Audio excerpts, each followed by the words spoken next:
Hi గారు, welcome to our channel. ప్రస్తుతం మనతో పాటు దాము బాలాజీ గారు సీనియర్ జర్నలిస్ట్ ఉన్నారు. వాటితో ఒకసారి మాట్లాడదాం. సార్ నమస్కారం. నమస్తే సార్, వల్లభనేని వంశీని జైల్లో కొడుతున్నారు, అతనికి ప్రాణభయం ఉంది, అతను టార్చర్ పెడుతున్నారు మానసికంగా అండ్ ఫిజికల్ గా అని చెప్పేసి వాళ్ళ భార్య అయితే ఆరోపించడం చూస్తున్నారు సార్. ఈవెన్ ఆయన ఫోన్ కూడా మిస్ అయిపోయింది, కనబడట్లేదని కూడా అంటున్నారు.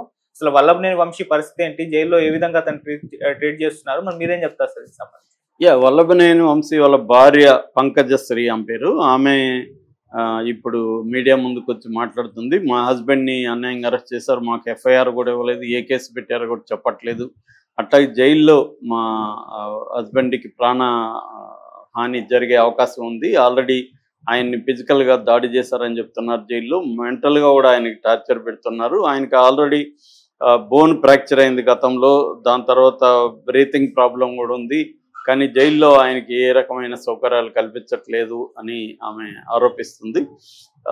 సో మనకి మామూలుగా అతని పరిస్థితి చూస్తే ఇప్పుడిప్పుడే జైలు నుంచి బయటకు వచ్చేట్టు కూడా కనిపించట్లేదు. ఎందుకంటే ఆల్రెడీ ఆయన ఇప్పుడు కస్టడీకి అడుగుతున్నారు. మామూలుగా అయితే అక్కడ తెలుగుదేశం ఆఫీస్ మీద జరిగిన దాడి కేసులో కూడా ఈయన ఉన్నారు. కానీ ఆ కేసులో ఈయన అరెస్ట్ చేయలేదు. ఎందుకంటే తెలుగుదేశం ఆఫీస్ మీద దాడి చేసిన కేసులో మొత్తం 88 మంది నిందితులు ఉంటే అందులో 45 మందిని అరెస్ట్ చేశారు.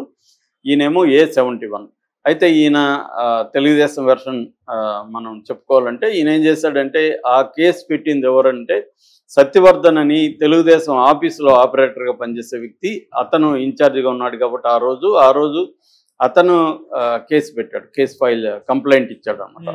సో ఆ కంప్లైంట్లో 88 మంది మీద అతను రాశాడు, ఇవన్నీ చేశారు. దాంతో వీళ్ళు ఏం చేశారంటే వంశీ అండ్ బ్యాచ్ ఆ సత్యవర్ధన్ని కిడ్నాప్ చేసి వైజాగ్ తీసుకెళ్ళి తమ కంట్రోల్లో పెట్టుకొని ఒక 3-4 రోజులు టార్చర్ పెట్టి అతని దగ్గర ఒక వీడియో చేయించి, ఆ వీడియోలో ఏముందంటే నేను అసలు ఆ రోజు ఆఫీసులో లేను, ఈ దాడి చేసింది ఎవరో కూడా నాకు తెలియదు, కానీ పోలీసులు సాక్షిగా నన్ను పిలిచి సంతకాలు తీసుకున్నారు, అంతవరకు తెలుసు, నేను కంప్లైంట్ ఇవ్వలేదు అని వీడియో రికార్డ్ చేశారు. ఆ తర్వాత విజయవాడకి తీసుకెళ్ళి అక్కడ కోర్టులో జస్టిస్ హిమబిందు ముందు కూడా హాజరుపరిచారు. హిమబిందు ముందు కూడా అతను వాంగ్మూలం ఇచ్చాడు.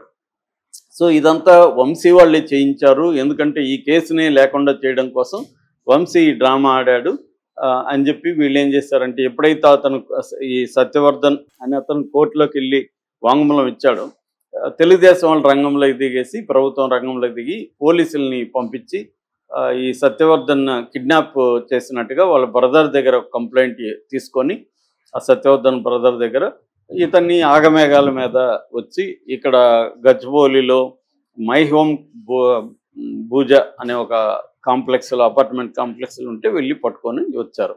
అయితే అప్పుడు వంశీ అక్కడే దాదాపు 1/2 అవర్ to 40 minutes పోలీసుల్ని వెయిట్ చేయించి లోపలికి వెళ్ళి ఏం చేస్తాడో తెలియదు, కానీ తర్వాత వచ్చాడు. అక్కడేమో చాలామందికి ఫోన్లు చేశాడని ఒకటి, రెండో తన ఫోన్ని అతను అక్కడి నుంచి తరలించేశాడు వేరే వాళ్ళ ద్వారా, ఫోన్ దొరకకుండా చూసుకున్నాడు. తర్వాత కూడా నిన్న కూడా 2 బృందాలు ఇక్కడికి వచ్చి ఇక్కడ పోలీసుల సహాయం తీసుకొని లోకల్ అక్కడ మొత్తం ఇల్లంతా సెర్చ్ చేశారు. దాదాపు కొన్ని గంటల పాటు వెతికారు కానీ ఫోన్ దొరకలేదు. అంటే లాస్ట్ వాళ్ళకి ఏంటంటే మన సెల్ టవర్ ఆధారంగా ఇతని ఫోన్ ఎక్కడ ఉన్నిందంటే ఈ మైహోమ్ భూజాలో ఉన్నింది, కానీ అక్కడ పోలీసులకు దొరకలేదు. ఆ ఫోన్ కానీ ఉంటే ఇతనికి సంబంధించి అనేక డీటెయిల్స్, ముఖ్యంగా కిడ్నాప్కి సంబంధించి ఇతన్ని చాలామందితో మాట్లాడినట్టుగా ఇవన్నీ ఉన్నాయి. కాబట్టి ఈ ఆధారాలతో కోర్టులో పెట్టాలనేది ప్లాన్. ఇక్కడ తెలుగుదేశం మీద దాడి చేసిన కేసులో ఆల్రెడీ ఈయనకి ముందస్తు బెయిల్ 20 వరకు ఉంది. సో 20 తర్వాత ఈయనకి కానీ బెయిల్ రాకపోతే ఆ కేసులు కూడా అరెస్ట్ చేసే అవకాశం ఉంది. ఆల్రెడీ ఇప్పుడు 16 కేసులు ఈయన మీద ఆల్రెడీ ఉన్నాయి. ఈ 16 కేసుల్లో పీటీ వారెంట్లు ఇష్యూ చేసి ఇతను ఒకవేళ ఏదన్నా ఇప్పుడు ఉన్న కేసులో బెయిల్ వస్తే బయటికి రాకముందే మళ్ళీ అరెస్ట్ చేసి జైల్లో నుంచి పర్మనెంట్గా రానియకుండా, కనీసం కొన్ని నెలల పాటు రానియకుండా, ఎందుకంటే 1 by 1 పెడతా ఉంటారు. మామూలుగా గతంలో కూడా ఇవి పీటీ వారెంట్ అనేది ఏంటంటే ప్రిజనర్ ఇన్ ట్రాన్సిట్ వారెంట్ అంటారు. ప్రిజనర్ ఇన్ ట్రాన్సిట్ అంటే వేరే కేసులో ఒక ముద్దాయి జైల్లో ఉన్నప్పుడు ఇంకొక కేసు పెట్టి ఈ పీటీ వారెంట్ ఇష్యూ చేస్తారు. ఎందుకంటే ఆల్రెడీ జైల్లో ఉన్నాడు కాబట్టి ఆ పీటీ వారెంట్ తీసుకొని అతన్ని ఇంకొక పోలీసులు లేకపోతే ఇంకొక ఊరు కావచ్చు, ఆ ఊరు వాళ్ళు తీసుకెళ్తారు అన్నమాట. దీన్ని పీటీ వారెంట్ అంటారు. అట్లా గతంలో జగన్ కూడా ఇదే పని చేశాడు. మన ఆయన ఎవరు దెందులూరు ఎమ్మెల్యే ప్రభాకర్ ఇలాంటి వాళ్ళని కూడా దాదాపు 60 కేసులు పెట్టి 1 by 1 ఒకప్పుడు నక్సలైట్లను ఇలా చేసేవాళ్ళు అనమాట. మావోయిస్టులు నక్సలైట్లు జైల్లో ఉన్నప్పుడు వాళ్ళని బయటికి రానియకుండా, బెయిల్లో వస్తే కూడా రానియకుండా. ఎందుకంటే మన దేశంలో శిక్ష పడడం అనేది చాలా లేటు. ఒక కేసు ట్రయల్ జరిగి శిక్ష పడాలంటే ఏళ్ళు అయిపోతుంది. కానీ ఆ లోపల బెయిల్ వచ్చేస్తుంది. బెయిల్ వచ్చే వీళ్ళు వెళ్ళిపోతారు. అందుకని అప్పట్లో ఏం చేసేవాళ్ళు అంటే బెయిల్ రాకుండా ఉండాలంటే రకరకాల కేసులు పెట్టేసి రకరకాలుగా వాళ్ళని ఆ పీటీ వారెంట్లు ఇష్యూ చేసి పర్మనెంట్గా వితౌట్ ట్రయల్ ఏళ్ల తరబడి జైల్లో ఉంచే ఒక టెక్నిక్ అనమాట ఇది. అది ఇప్పుడు రాజకీయ నాయకులు, రాజకీయ పార్టీలు, ప్రతిపక్షాల మీద అదే టెక్నిక్ ఉపయోగిస్తున్నారు. గతంలో జగన్ ఇదే పీటీ వారెంట్ల స్కీమ్ చేశాడు, ఇప్పుడు ఇదే చేశారు. ఈవెన్ మోడీ కూడా మనం చూసాం.